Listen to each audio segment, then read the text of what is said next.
किसी गांव में मोहन नाम का एक युवक रहता था। वह बहुत ही मेहनती था, लेकिन जब भी कोई मुश्किल आती तो वह घबरा जाता और हार मान लेता। उसे लगता कि किस्मत उसके साथ ही नहीं है, इसलिए वह सफल नहीं हो सकता। एक दिन गांव के सबसे ज्ञानी बुजुर्ग पंडित रामादास जी मोहन को रास्ते में मिले। उन्होंने देखा कि मोहन बहुत उदास था। पंडित जी ने उससे पूछा, बेटा क्या बात है, तुम इतने परेशान क्यों हो? मोहन ने दुखी स्वर में कहा, बाबा मैं कितना भी मेहनत कर लूं, लेकिन सफलता कभी नहीं मिलती। शायद मैं भाग्यशाली ही नहीं हूं। पंडित जी मुस्कुराए और बोले, बेटा सफलता की चाबी तुम्हारे पास ही है, बस तुम्हें उसे सही तरीके से इस्तेमाल करना सीखना होगा। मोहन का उनकी बातों में इंटरेस्ट बढ़ा। उसने पूछा, कैसी चाबी बाबा? पंडित जी बोले, अगर तुम सच में इसे समझना चाहते हो तो मेरे साथ पहाड़ की चोटी पर चलो। मोहन तैयार हो गया और दोनों पहाड़ की ओर चल पड़े। रास्ता बहुत कठिन था, कहीं पत्थर थे तो कहीं दलदल तो कहीं कांटे।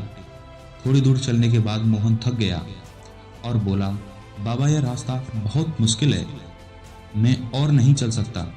पंडित जी रुके और बोले, यही तुम्हारी समस्या है बेटा, जब भी तुम्हें कठिनाइयां दिखती हैं तुम रुक जाते हो, लेकिन सफलता उन्हीं को मिलती है जो अंत तक चलते रहते हैं। पंडित जी की बात मोहन की समझ में आ गई और उसने हिम्मत जुटाई। वह फिर से आगे बढ़ा और कुछ समय बाद दोनों पहाड़ की चोटी पर पहुंच गए। वहां से पूरा गांव बहुत सुंदर दिखाई दे रहा था। मोहन की थकान गायब हो गई और उसे बहुत खुशी हुई।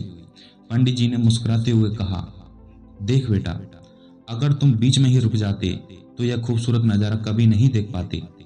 यही सफलता की चाबी है, धैर्य और लगातार प्रयास। मोहन को यह सीख जीवन भर याद रही। उसने हर मुश्किल का सामना धैर्य और मेहनत से किया। कुछ सालों बाद वह गांव का सबसे सफल व्यक्ति बन गया।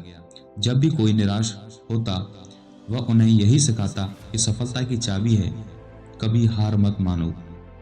जिंदगी में याद रखना कि सफलता उन्हीं को मिलती है जो निरंतर प्रयास करते रहते हैं। मुश्किलें आएंगी, रास्ते कठिन होंगे, लेकिन जो चलते रहेंगे वही अपनी मंजिल तक पहुंचेंगे। स्टोरी कैसी लगी हमें कमेंट में जरूर बताएं। वीडियो अच्छी लगी तो उसे लाइक करें, शेयर करें, कमेंट करें और चैनल को सब्सक्राइब करें। मिलते हैं इसी प्रकार की किसी नई वीडियो में, तब तक के लिए जय हिंद, जय भारत।